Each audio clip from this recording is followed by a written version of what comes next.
Ever wondered how much you could save with just a few smart moves? Well, I've crushed the numbers and the results might surprise you. Stick around to find out how much I have saved living full-time in my Tesla over the last 2 years and how maybe you can do the same.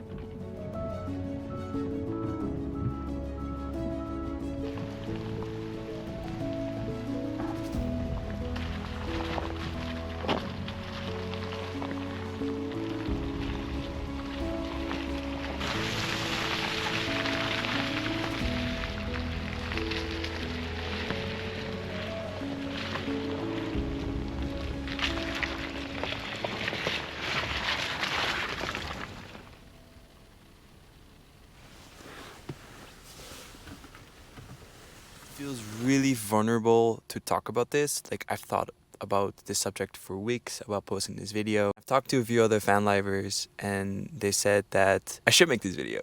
This is not financial advice in any shape or form. This is something that I do. I do not like giving financial advice because I feel everybody has a different upbringing in regards with the relationship with money. So this works for me. So hopefully you can take some lessons from this, but do your own research, please.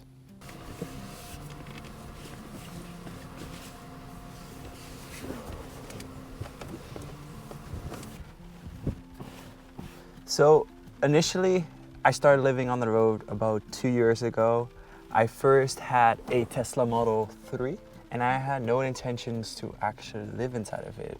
But I started road tripping after I retired from professional football and I had a decent income there. But in regards to, I didn't spend much of it. I just saved. It was kind of like an addiction in some shape or form where I just loved saving money.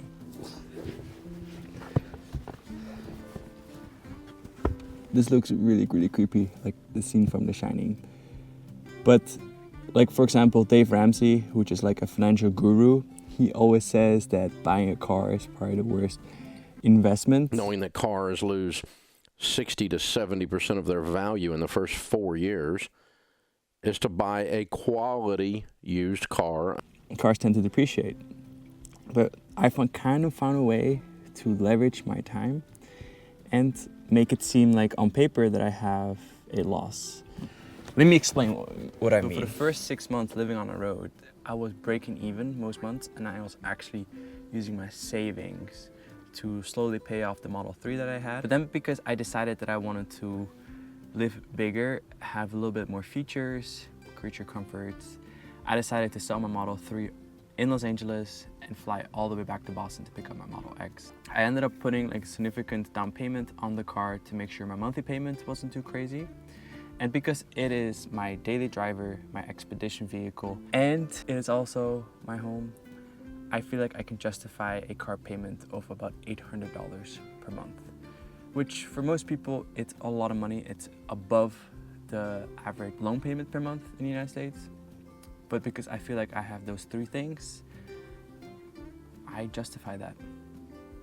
And my favorite thing is actually, and again, I'll put it in a bracket, not financial advice, but because I charge for free, every single mile that I spend driving for a YouTube video or for some content, I can deduct for my taxes. I'll put the number exactly up right here. I always forget it. The RAS always changes it, but it's fascinating because essentially every single kilometer, for example, driving to the Dempster Highway and up to the Arctic Ocean, which was about 5,000 to 6,000 kilometers, it's all just a tax write-off.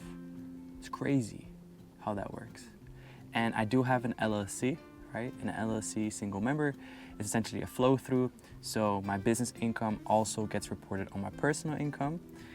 But it means on paper, I have a business loss. And I learned this from talking to a few business owners, that in theory, you can live through your business and make it seem your taxable income a lot smaller than it really technically is.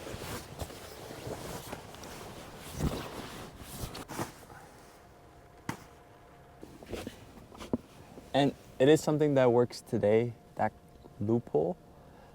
And hopefully, if I ever get audited, the IRS knows that I'm not trying to like scam them, but it's legit. But that's kind of a loophole that I found. And it's a big tax deduction at the end of the year. So I don't really pay taxes.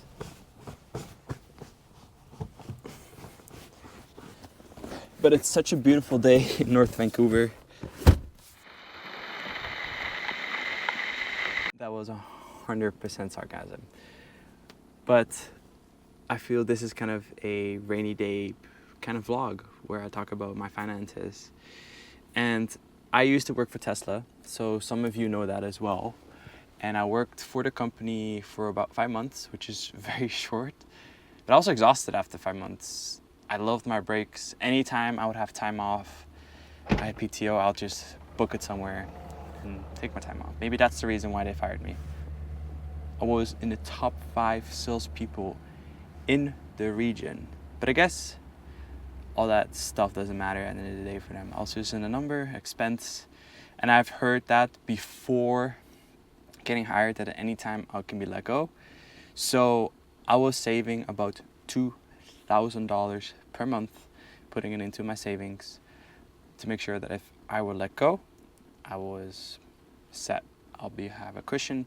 And honestly, it was a blessing in disguise because every single day I was thinking at work, where would I go next? Arctic Ocean. Kind of manifested it myself.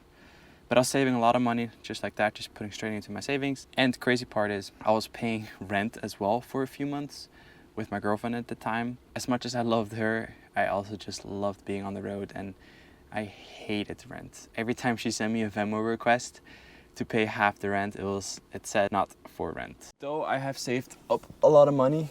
Initially breaking even for the first few months living on the road. After that, I have saved a total of $17,276.29. I still have intentions to raise more in that regard.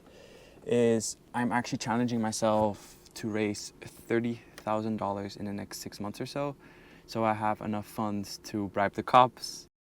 Bribe the cops, feed myself for about 1 to 2 years that the expedition will take place. And serious inquiries only. I'm still looking for other travelers that want to make the journey with me, preferably electric, but that number of people who are jobless, or I'll say home free, don't have kids, the number is very small.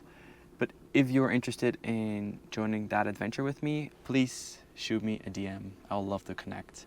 And honestly, I really hope that this video doesn't come off too arrogant in that regard, that you guys understand that I really live below my means and that I live for experiences. The number one goal of living on the road was actually not to make the most money. Money was maybe the third highest tier there. The number one thing that I really wanted was experiences and then relationships.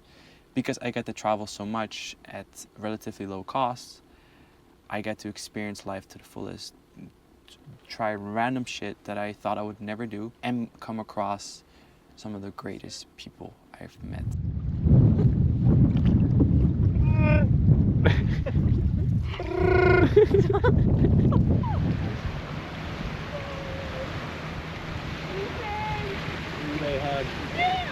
I didn't brush my teeth yet. Neither did I. Hey! I breathe right into your ear, I think. Oh, I smell that. Just gotta swim. You gotta just hit as many fucking baseballs. I haven't hit a single one. There we go. Oh, I got one. For work. Oh my god. Yeah, Dude, what the hell is this? It's hard as hell, is what it is. Yeah. Hopefully. Oh, jeez, I spilled some water again. I also do freelance work on the side as well. I have a Starlink mini dish. It's not powered on right now, but I have that because I do a lot of freelance work, and with YouTube, part of my income and different partnerships and Patreon as well, I'm able to use my time however I like. Like sometimes I might not work for a few days, sometimes I might work for weeks on end, but it's super nice because I have that freedom, and that is what this lifestyle is all about. I don't want too many partners because that adds complexity to the journey, and that's kind of what I'm against. I'm all about like living with less, and I think kind of I can apply that to the same way as with less partners. I have more flexibility. I can really do and say that I want. I have to bleep that. It's like a backpacker's guide to the backcountries. Actually take less and do more, and that's kind of a philosophy I live by, and that kind of applies to all different avenues in my life. That's why I launched my Patreon. is to reduce the amount of sponsorships that I have to take on and give you guys the best content. My life, raw, in video formats. That's why I do it. To share, to inspire. So if you are new to this channel, please hit that subscribe button. And we're gonna try making it out of here safely now.